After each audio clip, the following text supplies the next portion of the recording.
Good morning, everybody, and welcome to another SACPA session on this very cold morning.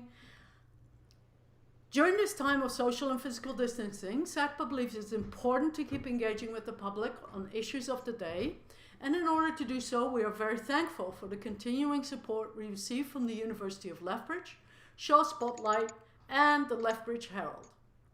Today, we're very happy and fortunate to have Shannon Frank from the Oldman River Watershed on the topic of coal mining in the Oldman River Watershed. What is happening and what are the long-term implications? Prior to becoming the executive director of the Oldman Watershed Council in 2011, Shannon Frank completed her environmental science degree at the University of Lethbridge. She previously worked for Multistar as the extension coordinator supporting agricultural producers with habitat restoration projects and leading youth education activities. We want to thank you, Shannon, for joining us today. I know things must have changed drastically when the news came down from Edmonton on Monday with the institution of the coal policy. And so I think there's a lot of people online looking forward to your talk. Thank you. Thank you, Annalise, and thanks to everyone for joining us today online. Coal obviously is a very hot topic right now, and I hope I can shed some light on this issue for you. First, I'd like to acknowledge that myself and probably most of you are participating from the traditional territory of the Blackfoot people and also home of the Métis people. The Blackfoot have stewarded this land for millennia, and we have really good relationships with our Kainai and Piikani nations, and I'm really grateful to them for welcoming me into their homes, sharing their wisdom with me, and all the wonderful projects that we do together. The Oldman Watershed Council is a local nonprofit and registered charity based in Lethbridge. We are a collaborative forum working for watershed health through education, action, and stewardship. Next slide, please. We cover the Oldman River and all of its tributaries. So it's a large area that includes the Waterton, St. Mary, Belly, Castle, Crowsnest, Livingstone, Willow, and Little Bow rivers that all flow into the Oldman. And also includes many municipalities, as you can see on the map, from about High River in the north to Grassy Lake in the east, includes Lethbridge and many others, the Piikani Nation, the Kainai Nation, adding up to about 200,000 people. Next slide, please. We are a unique organization because we are a forum for all voices. So our board is actually made up of 19 seats in order to represent all of those voices and hear from them. So we have all levels of government. So we have our First Nations governments, our federal government, our provincial government, our municipalities. We have a health, environment, wildlife seat. We have a seat for agriculture, irrigation, industry, academia, and also 4 members at large to represent the general public. And what we do is we bring everyone together to discuss these tough, complex issues and to hopefully find common ground and really what practical solutions will work for our local community. The idea of watershed councils is that we're also a voice to the provincial and federal governments, and we make sure that our local views are heard. And we're actually one of 11 watershed councils across Alberta, and we cover the Oldman watershed. Next slide, please. So with any issue, we generally don't advocate for either side. We're not a lobby group, but we are a forum. And because we are sharing all voices, we can't take sides, or we won't be a trusted forum. So what we can do, though, is we share a lot of views on all sides, and of course the science is critical to our decision making. So on this coal issue, we recognize that there are strong views. We've certainly seen that in the news and on social media.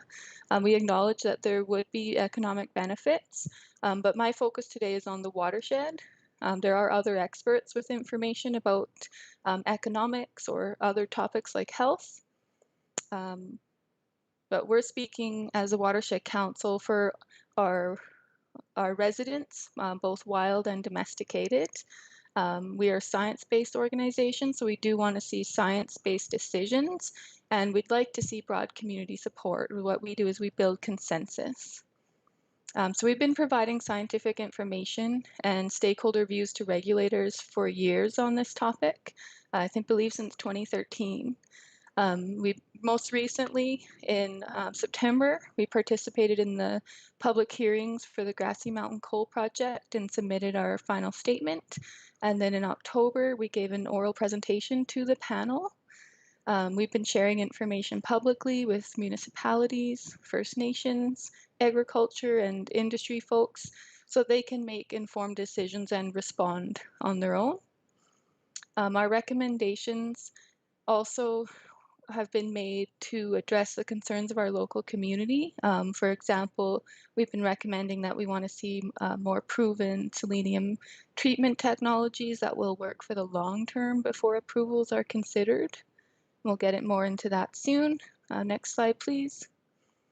So I'll start with just a quick overview of what exactly is happening, and it's quite complex. So bear with me, and I'll be happy to answer your questions at the end.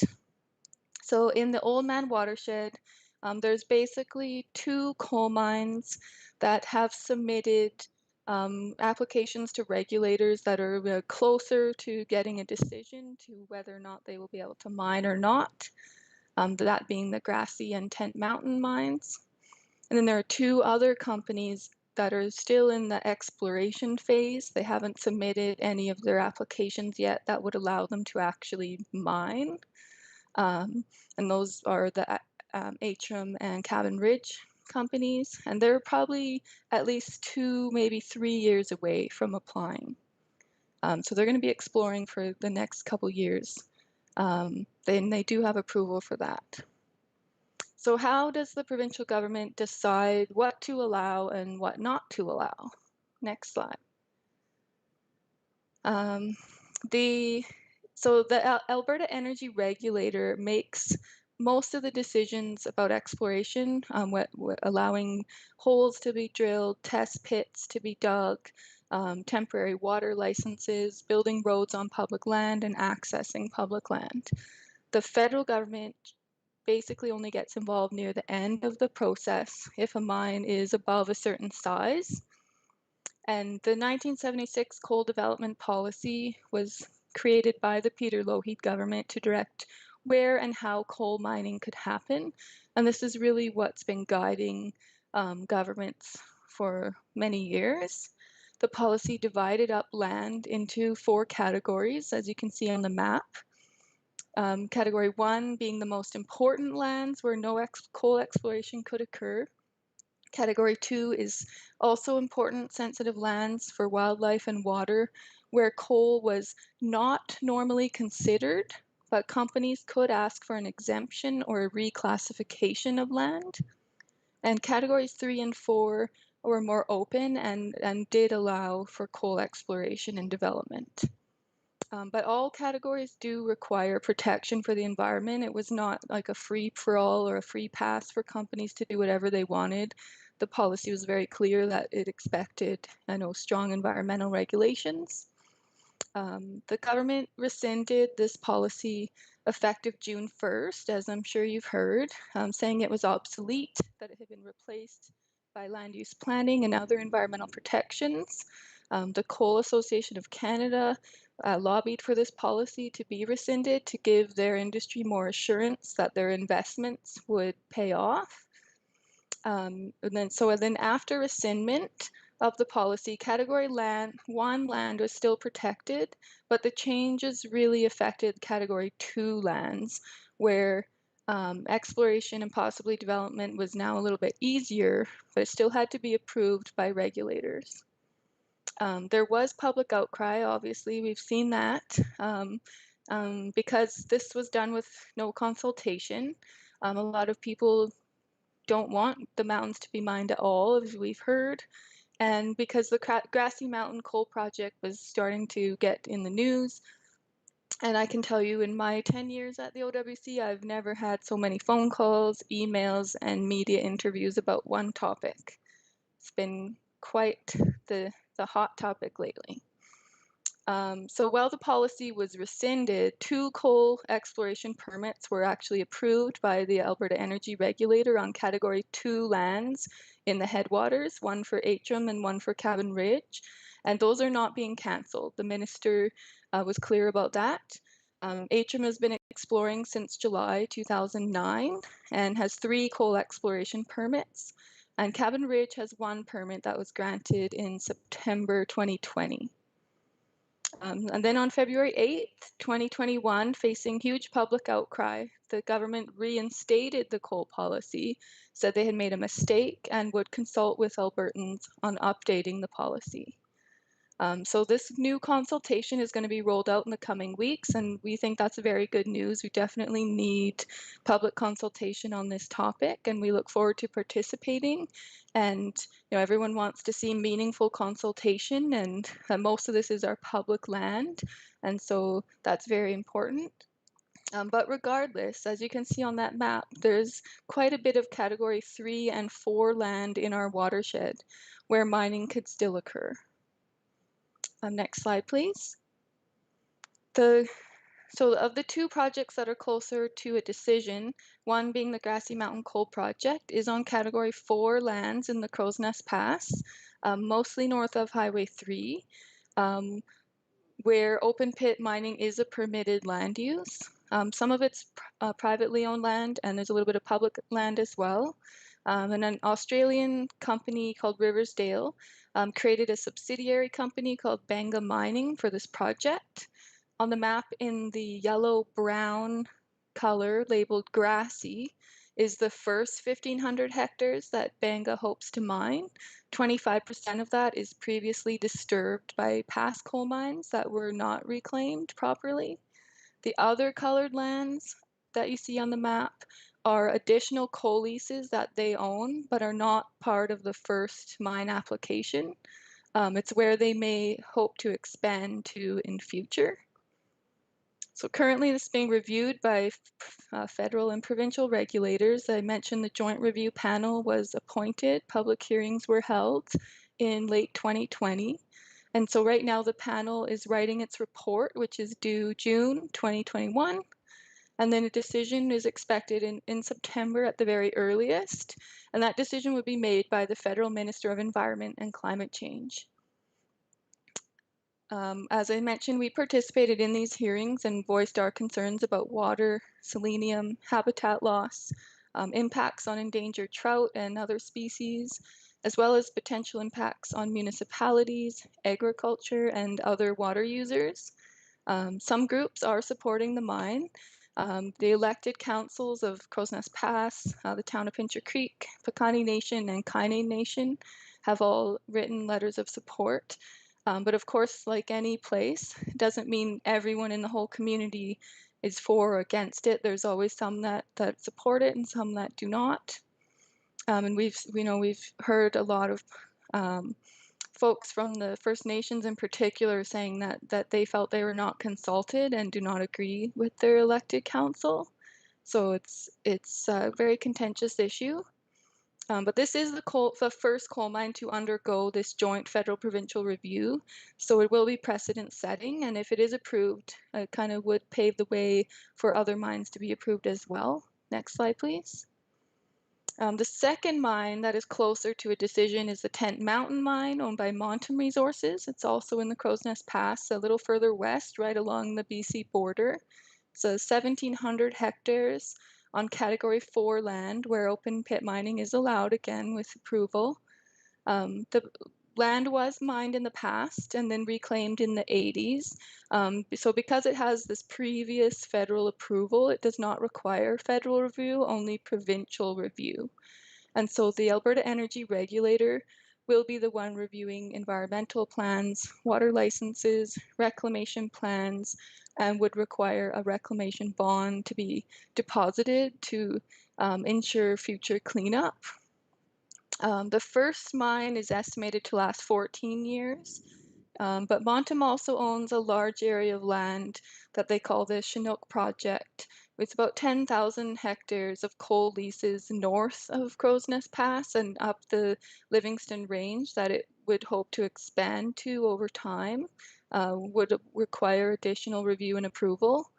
And so, as with any coal mine, selenium is still a concern, but Montem is proposing multiple layers of water treatment. So they're well aware of this issue and have like 3 levels of treatment that they're talking about, and then discharge to Crowsnest Creek once the water is treated.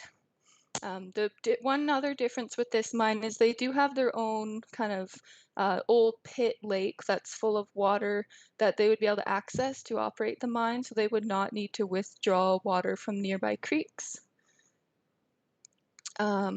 And so it's unclear when a decision would be made on this mine by the Alberta Energy Regulator, but I would suspect it would be after the consultations are completed, because the government would probably get quite a bit of flack if they approved a mine in the middle of consultations. Next slide, please. So in addition to those 2 open pit coal mine applications that are close to a decision, there are many other Crown coal rights that have been sold in our headwaters. The gray on this map shows all the coal leases in our headwaters. Some are on Category 4 land, some on Category 2. You can see there's quite a bit of land north of Highway 3, but also some south of Highway 3 and even next to the Castle Parks. The land in black is about 1,800 hectares of Category 2 land that you probably heard was sold by the government in December and then canceled in January after public backlash. But the government has announced that they suspended the sale of any more leases on Category 2 lands in blue, but the ones that were sold while the policy was rescinded are not being canceled. So there's quite a bit of concern about these existing leases on Category 2 land, because this is the headwaters, the source of our water. It's also really valuable habitat for endangered West Slope cutthroat trout, bull trout, grizzly bears, mountain goats, bighorn sheep, and many other species. And you can see the red is the streams that are critical habitat for trout. And they do overlap quite a bit. So it is a contentious issue where we could have coal mines right where we have critical habitat for trout, and there is a federal order to protect that land. Next slide, please. Water use, of course, is always a hot topic in southern Alberta, and people want to know where these coal mines will get their water from. And you might have heard that the government is opening up new allocations, so I'll explain what is really happening. So first, you need to remember the Oldman Watershed is a closed basin, meaning that the government's not giving out any new water licenses for the most part. And you actually would need to purchase water from someone else who already has a license in order to get access to water. And then you have to ask the government to transfer the license to you. And that has a review process as well. So that's generally how our water market works. But in the 90s, the government actually created this Oldman River Basin water allocation order to set aside 11,000 acre feet of water upstream of the Oldman Reservoir, primarily for irrigation, with 1,650 acre feet for non-irrigation uses. And so this was actually done to demonstrate to ranchers and farmers that lost their land to the flooding of the reservoir that agriculture upstream of the reservoir would benefit from it, and that they would get this water for irrigation. So on paper, this water has been available for years and is one of the only ways people can actually get a new license, but there are these limits. Up till now, about 16% of the water has been allocated, but there's still some left that people can apply for. Of that 11,000 acre feet, 150 acre feet is available for industrial use, and Banga has applied for all of it for the Grassy Mountain mine. So the government is proposing to remove limits on the different types of use and just allow anyone to apply for a license from this amount, including coal mines. And they've been clear that this is in order to spur economic development and that their focus is on economic recovery and they want to remove barriers to development. So if this change goes ahead, we would estimate that around half of what is available could be used by coal mines, depending on how many are operating at the same time, if they were approved. And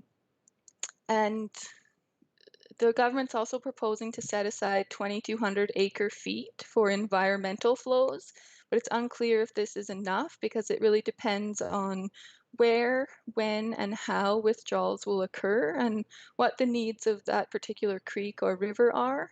And so we really need scientific assessments to make sure that these creeks are protected. Our best guideline that we have in science is to withdraw no more than 15% of a natural flow and no withdrawals at all during extreme low flows. And so we're recommending in the meantime that that be followed while we can do these in-stream flow needs assessments. The government has done some initial consultations and said that there will be more in future. So we're just kind of staying tuned for that and we'll see how that unfolds.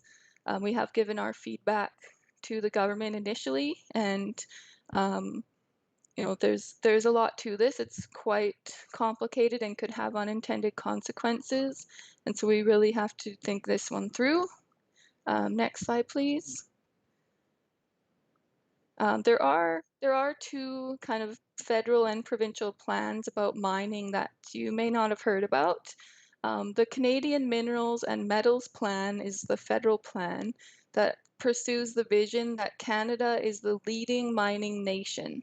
And so all provinces and territories, some Indigenous groups, environmental groups, labor organizations, and industry actually worked with the government to develop this plan. And it is supposed to be based on socially, economically, and environmentally sustainable and prosperous mining industry underpinned by political and community consensus. That's what the plan states. And Alberta is also working on its own mineral mining strategy. And this is a draft document that has not been released yet, but we were able to review it and send in our feedback. So we're waiting to see where that one goes as well. Next slide, please. For projects over a certain size, as I mentioned, there is federal review. Usually they have this joint panel review, similar to the Grassy Mountain process, and there is a lot of opportunities for public input there. And then provincially, there's also a lot of opportunities to provide input, but it is a little trickier provincially because you usually only have 30 days, and you also have to prove that you're directly affected. And so there's all these acts that coal companies have to apply to get permission to do different things. And so if you really have to stay on top of it, it's quite difficult and it's quite the process to get involved in. But there are some other ways you could give feedback through elected representatives or just participating in community organizations that know how to navigate this process. Next slide, please. So I know there's a lot going on. It's very confusing. And so if your head is spinning by now, don't worry, you're not alone. I'm just going to touch on a few of the long-term impacts now. Next slide, please. So obviously this is a critical headwaters area. It's the source of our water. It's important for wildlife and fish, and is very important to us as local residents. We would like to spend time there. Actually provides about 90% of our water, but it is a busy landscape and is already facing quite a few challenges with the many land uses that are already happening there. So adding coal mines would add another type of pressure. Next slide, please. Selenium, I know, is a lot of people's big concern. Water quality, of course, is very important. And so there's basically 3 different concentrations of selenium that really matter. And so I'm going to just touch on those. So in water, selenium is not dangerous at low concentrations, but as it increases, it can be. So for the aquatic environment, we don't like to see more than 2 micrograms per liter. And we know that the baseline that's already in the ecosystem is around 0.5. So it's not a big jump from 0.5 to 2, and that is a concern for fish. The limit for agricultural use is 20 micrograms per liter, and the limit for human drinking water is 50 micrograms per liter. So obviously fish are affected first, and there has been some monitoring done. So we do know, what some of the baselines are in the headwaters, and we would be able to see if they're increasing. But the big question is, can it be removed? And the answer is a bit complicated. So yes, it can be removed. There are various treatment processes available, and coal mines like Teck in the Elk Valley are testing those. But the big question is, will they work for a long time, or will the effectiveness of the treatment decline over time? Because Teck's a big leader in this area. They have been investing hundreds of millions of dollars, and they have about 2 years of research showing that their treatment processes are working, but 2 years just isn't a super long time, and that's why there's concern. Is that we want this to be rock solid. We don't want to have any risk that this could contaminate our water over time if it becomes less effective in year 3 and less effective in year 4, for example. So there's still a lot of research underway, and these questions remain. Will it work at a larger scale? They have to still scale up their field tests. Will it work for the long term? Will it be consistent? Because you say you can remove, 95% of the selenium, but is that consistent? Can we always do that, or does it fluctuate? So that's why this is a complicated issue. Next slide, please. The agriculture and irrigation industry, of course, are quite concerned because we do have a large portion of the irrigated land here in the Oldman Watershed. This is a very important industry, near $1 billion, we can estimate. And so we don't want to see any water contamination impacting our agricultural economy. Next slide, please. For groundwater as well, we know that there's very limited groundwater data. We've been making recommendations for how monitoring needs to be improved for groundwater so that we can make better decisions. And so far we know that any contamination of groundwater would likely reach the river because it does flow that direction, and the two are highly connected. Next slide, please. For water quantity, of course, I mentioned this earlier, and this is a big issue because downstream of the headwaters is the prairies and is highly dependent on this mountain area, and without it, it's a very dry area. And so, we are concerned about the impacts of withdrawing water from these small sensitive creeks. We need to make sure those in-stream flow needs assessments are done, so that we can mitigate any impacts if these coal mines go ahead. And there's also the uncertainty of climate change, of course, adding extra risk. So this is a big issue as well. Next slide, please.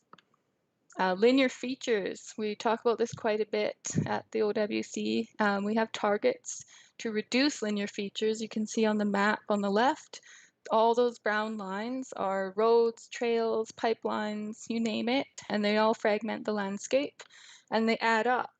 And so what we'd like to see is negligible or low density, as you can see on the right, but we actually have mostly moderate and high density. So we want to bring those down.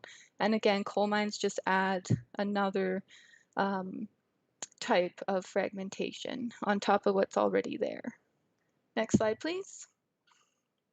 Soil and erosion, of course, is a big issue in a steep mountainous area where you're moving around millions of tons of soil and rock. So we do want to make sure that, any management ponds for sediment need to be large enough to withstand these huge runoff events. And we've heard of examples of where entire sedimentation ponds were blown out and ran off into creeks. So we need to make sure that is not happening. Next slide, please. West Slope cutthroat trout, of course, are a big topic. And this map is pretty telling. It shows in orange that there's only 3 watersheds left with low adult densities. All the other land is very low or functionally extirpated. So this poor fish is not doing well. And the Grassy Mountain Mine is actually located right in that bottom orange color. That's Gold Creek watershed. And it's quite contentious, saying, look, how can this critical habitat be destroyed when there's actually a federal government order saying that it can't be? So that was one of the big debates at the hearings, and we're not sure how that's going to be dealt with. Possibly, I think the Grassy was suggesting they could offset the habitat somewhere else. So we'll see what happens with that, but there's probably going to be some lawsuits around this one because there is a Species at Risk Act, federal habitat order that protects this habitat. Next slide, please. Again, there's all sorts of biodiversity. So all of these different species, not just the trout, there's endangered whitebark pine, limber pine, there's so much going on that could be impacted by this, but there's quite contentious debates about this. So we know from the environmental impact assessment for Grassy, they're very clear about how much land would be lost, how many wetlands, how many hectares of grasslands. It's all laid out there. It's not hidden. So we know what the impacts would be, what the losses would be, and also a loss for Indigenous peoples who use these plants for medicines and ceremonies and even food. So there's definitely some concern here about the habitat loss is a big one. Next slide, please. So just kind of summing up here, for all of these impacts, these long-term impacts, these ongoing kind of ever-increasing demands that we place on our land and water.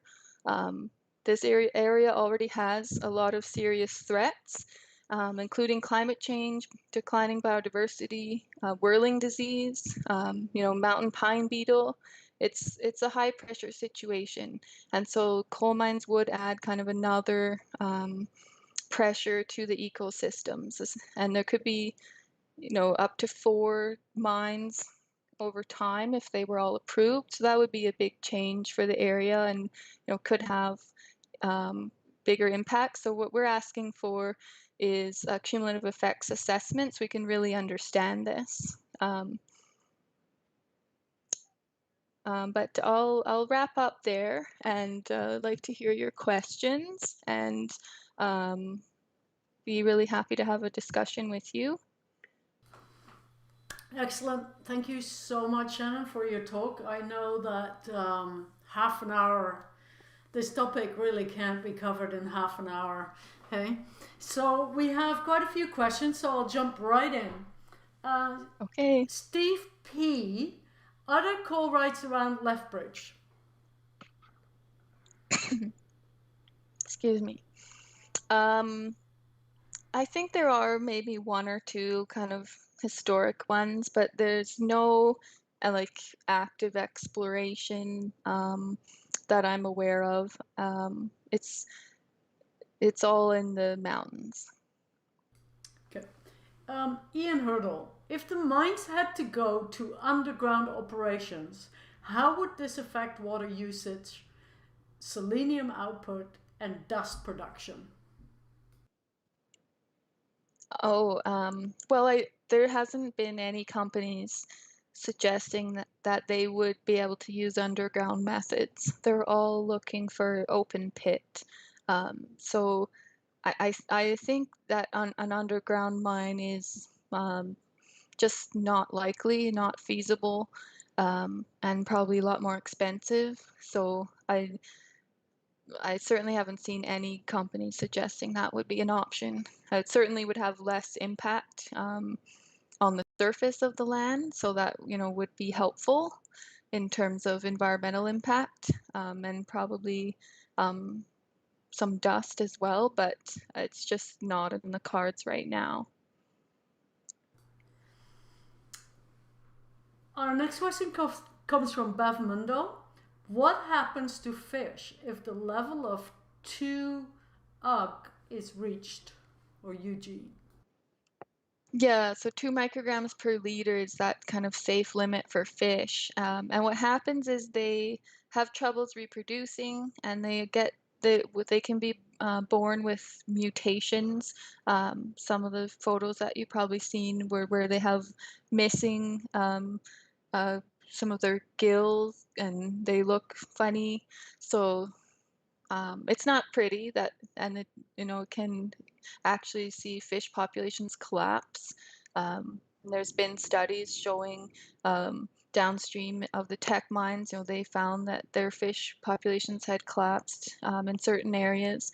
And up north, there's studies showing that the fish had high levels of selenium in their tissues and in their organs.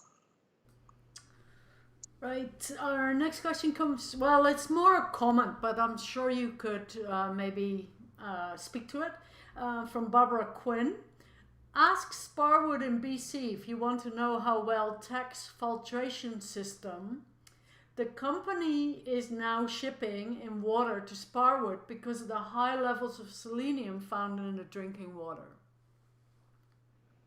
So in the Elk Valley, really what happened was there was no treatment for many years. So, the levels started to accumulate over time because there was no treatment at all, or very little, for selenium. And so, it would be a lot different if there was treatment right from the beginning.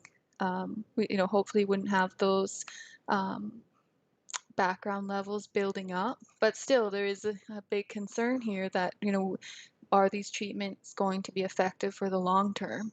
And I know in Sparwood they did have one well that was contaminated with selenium, and so they closed it and they redug a new one, and Tech paid for that. But I know there are some private wells on acreages that were contaminated as well, and maybe that's where the water is being trucked in. I'm not 100% sure, but that would be my guess. But yeah, it's certainly a very serious issue. It's a big concern, and we need to have answers, and we need to know that this is not going to happen here.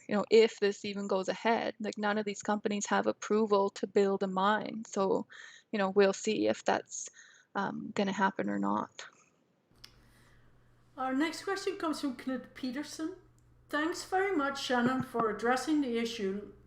Lethbridge City Council have voiced concerns. Are you aware whether or not processors like Cavendish and McCain have voiced concerns about selenium? As far as I know, they haven't said anything officially, no. But I know that there are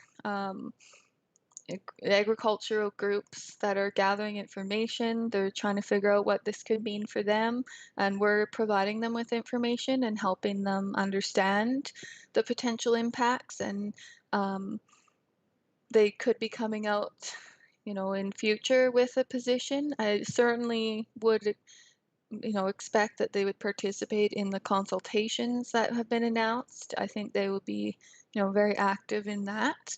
And I know they're paying attention to this, then, it'll be up to them if they decide to come out publicly with a statement. Our next question comes from Mark Goodall. Are there other possible contaminants in addition to selenium? Yes, absolutely. Just reading the Grassy environmental impact assessment actually states that there are, I believe it was 6 water quality variables that could be exceeded during the 24-year life of that coal mine.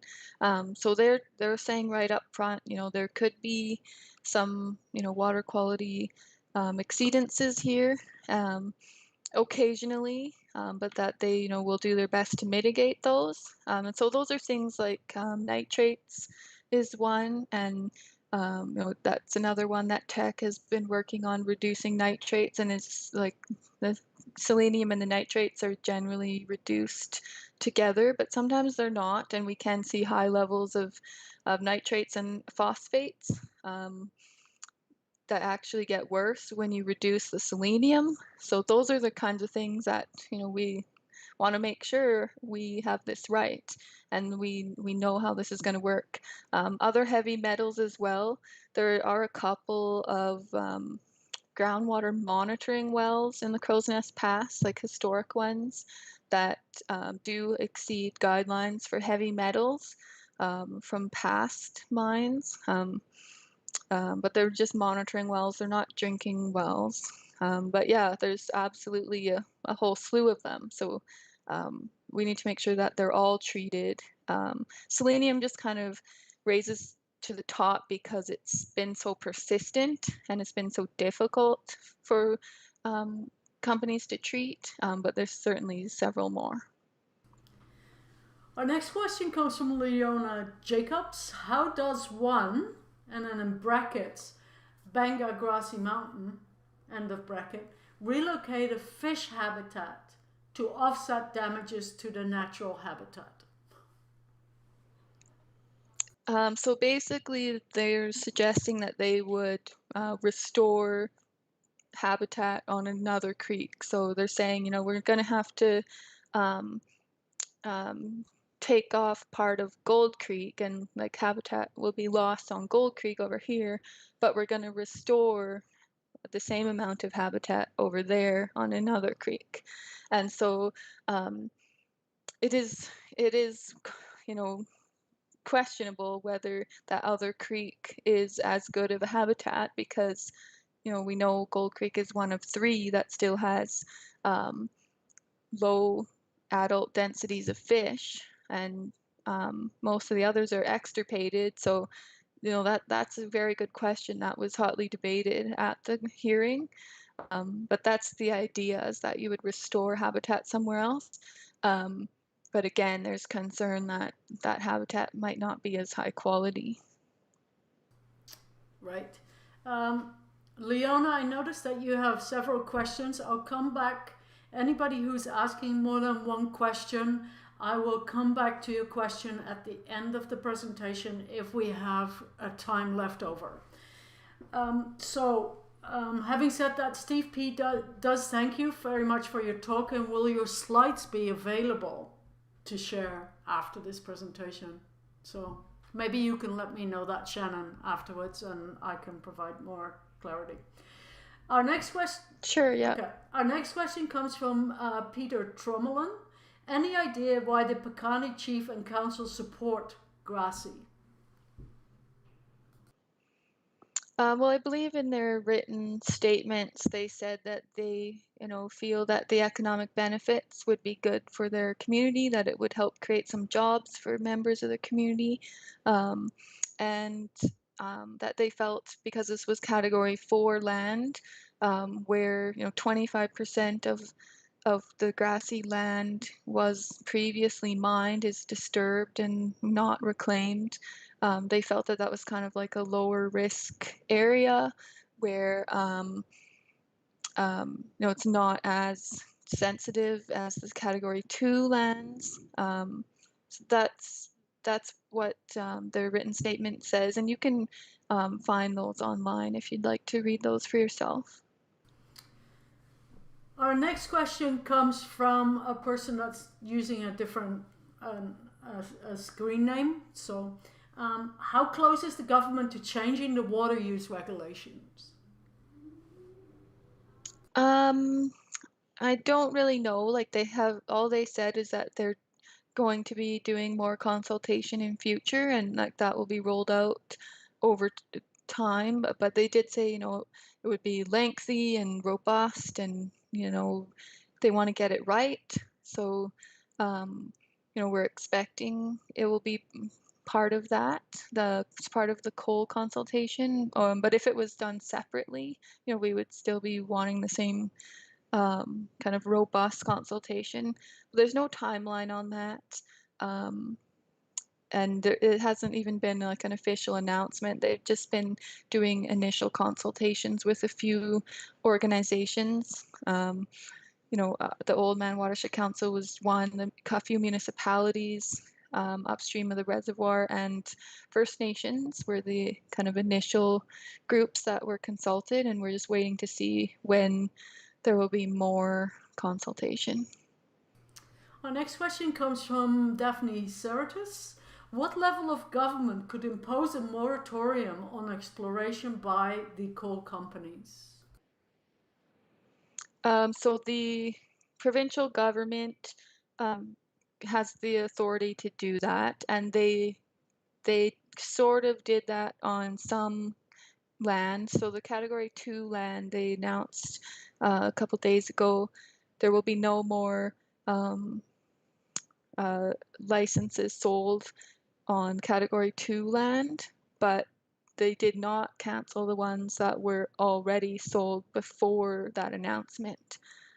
So they sort of partially did that on some land, but not on other land. And they have the authority to do that. Our next question comes from Barry Olson. In addition, future public consultations, how can individuals best express their concern? Great question. So I think there's quite a few avenues. Starting with elected officials is really important. The coal mine approvals, when there's federal involvement, it's up to the Minister of Environment and Climate Change, which is Jonathan Wilkinson. So writing him is like he's the one making the decision. And then provincially, it's the Minister of Energy, Sonia Savage. So you could write to her and share your views. Also, doesn't hurt to CC your municipal council, your MLA, and your MP when if you're sending an email. You can get involved that way. We can get involved in organizations that are sending feedback in, like the OWC. We're sending in feedback and letters, and we are often asked to comment on policies. And you can share information with your friends and family, just help people understand what's happening, give them information so they can make their own decision, an informed decision. And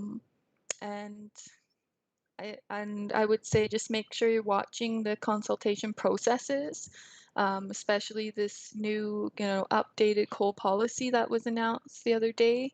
That's going to be really important that people participate in that, so that, hopefully we have more of a community consensus on what we want to see along the eastern slopes of Alberta. Because this isn't just about, a couple coal mines in the south. This is about the whole eastern slopes of Alberta. So it's, incumbent on all of us to participate in that. Excellent. Our next question comes from Laura Schultz.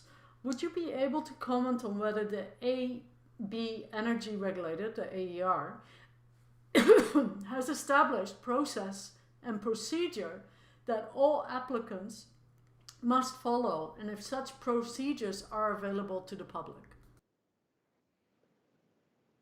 Yeah, yeah, no, they do. There's definitely established procedures, and there is lots of information on the AER website. But I'm not gonna sugarcoat it. Like, it's complicated and it's hard to navigate, and it's not easy for uh, most people. Like, I've been really struggling to figure out all of the different search functions that you have to do, and if you don't use the exact right word, um, then nothing comes up. It's quite complicated, but there certainly is a lot of information. Like, as I said, and provincially, um, there's a lot of acts that need permits: the Water Acts, the Environmental Protection and Enhancement Act, the Public Lands Act. All require different reviews and different approvals. And like I mentioned, people can comment, but they generally only have 30 days, sometimes less. We saw in the news some were given same-day approval. We didn't really allow time for anyone to comment. We also know that you have to kind of show that you're directly affected, which means you have to live, next door to a place, basically. So it is a little bit more difficult provincially, but federally, when they do a joint review panel and there's hearings, there's a lot more opportunities for kind of general public input. They will open up comment periods, fairly frequently, and they're a little more open about who can participate. The federal government actually just recently changed those rules. They used to be more strict, and they got a lot of flack for that.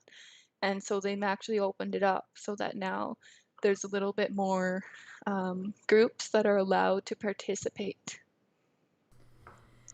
Our next question comes from Terry Shillington. What is Whirling's disease? So whirling disease is just a disease in fish that it's called whirling because it makes them kind of spin around and they get sick and die. And so we don't want, like, my point with the whirling disease was just that there's already all of these other pressures on fish and on the landscape and on the ecosystem, and that adding another type of land use to an already busy landscape is adding a little bit more pressure and more pressure, and we're always adding, more demands and on our water supply and on the land. And so we just need to be careful that the environment is not unbreakable. It does have a carrying capacity that, if you go above it, you'll start seeing even more species dying out. You'll see water quality decline, etc. So I just want to make sure that any pressures don't go too far, and then we start losing things that are precious to us. Steve Weissman has a follow-up comment to add to Shannon's answer on other chemicals. There are metals such as copper, vanadium, and arsenic, and then in brackets and others, as well as organics, polycyclic, aromatic hydrocarbons, and not sure of levels in this coal. Yeah, that's right. There are a long list of potential water contaminants, and that's why the water treatment needs to be rock solid if these mines were ever approved. So no, I don't want to get into the polyaromatic hydrocarbons. I'm not an expert in that, but there is a lot of information online. There's quite a few studies. If you Google like coal mine water impacts or water treatments for coal mines, things like that, there are studies that come up, and there's even a few in Alberta. So there's lots of information out there if you're interested. Next question comes from James Byrne. There are high ACE levels, capital A, small letter S.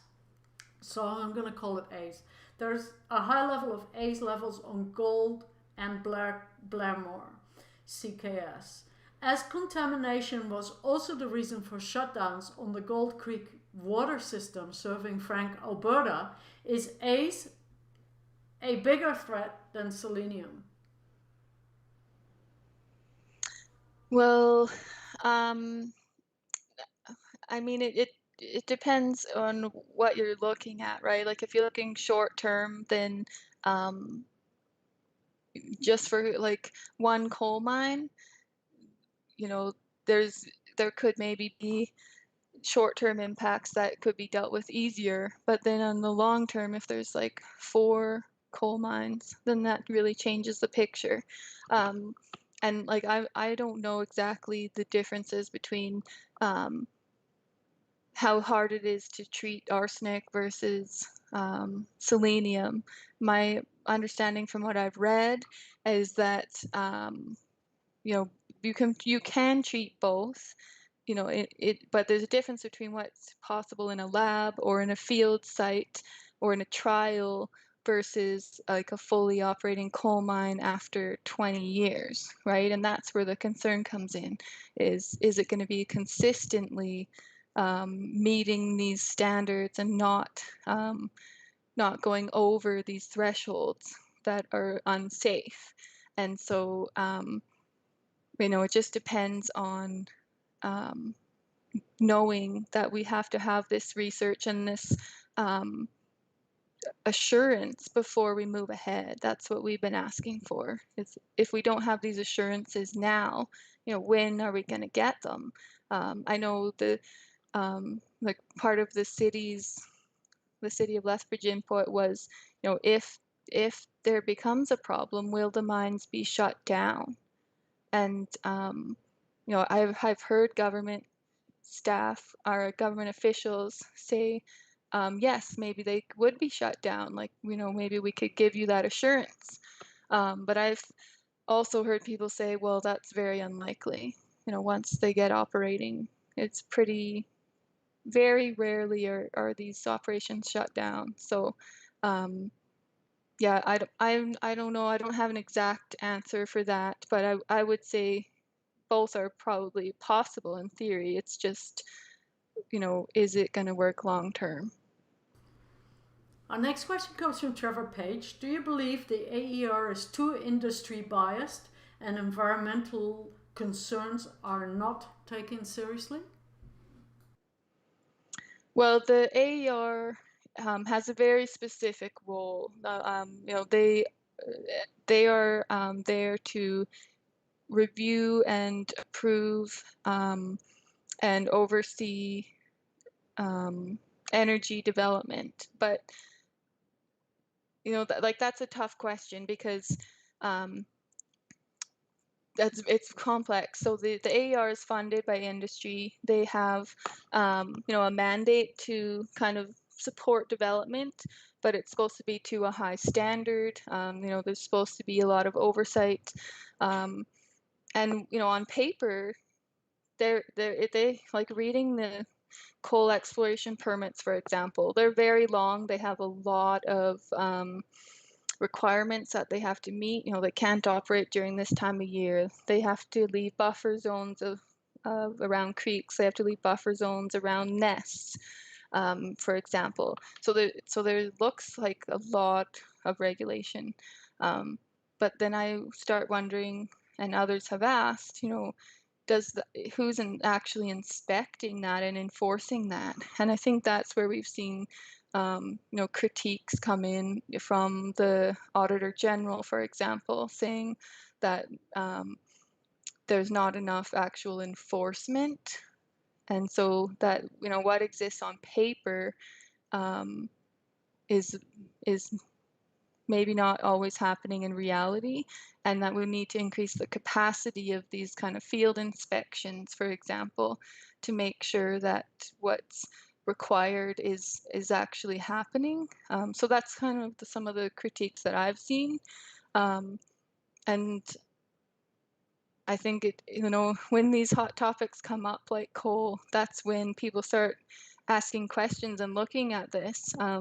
But often the environmental issues are not top of mind and they don't get our undivided attention. And when these hot topics fade away, things can slip by. So I think it's very good that people are paying attention now and that they want to know that they're pushing, excuse me, for strong regulations, because that helps kind of balance out, and hopefully we'll see the government take on, reassure Albertans that that is happening. Okay, Jane Allen, how can we change the composition of the AER to include environmental stakeholders in conjunction with industry? So again, that's complicated because there are like a bunch of processes that already exist. So, for example, some applications are sent to biologists, ecologists, experts to review and provide their input. For example, people can request that they be part of the process. You can submit comments, but again, it gets down to all of these opportunities for input, all of this information that's sent in. Then what happens with it? Are they required to listen to it, or is it just considered? Does it become a condition of an operating permit, or is it just something that a company has to consider in its operations? And so that's where it gets tricky. And I think, like I mentioned earlier, it would be good, and I think it would reassure Albertans if we had if it was easier for the public and for groups to participate, like it is a little bit easier federally. Because like we've seen in the news, some of these applications were approved, within a day or 2 or 3, and people didn't really have a chance to provide a statement. And so I think there are certainly improvements that can be made, and things would need to be very, very clear that what has to be considered and what has to be absolutely followed and will be enforced. Our next question comes from Tunnel Crawler. Reinstating Leona Jacobs' question, which is too important to ignore. We're only reading out first questions, and Leona has had several questions, so I don't think we'll have time to go back to do people's second and third questions. But anyway, so this person is re-asking Leona's second question. Can you comment on the efficacy of a promised post-mine reclamation? Yeah, so so you have to read the environmental impact assessment for each mine to really understand what they're promising they would do, and where improvements could be made. So for example, with the Grassy Mountain mine, they had submitted a kind of a draft reclamation plan that people could review and provide feedback on. And one of the things that came out in the hearings that quite a few people commented on, was that they wanted to see a much more detailed reclamation plan, and that there wasn't a lot of confidence that that was absolutely detailed and complete.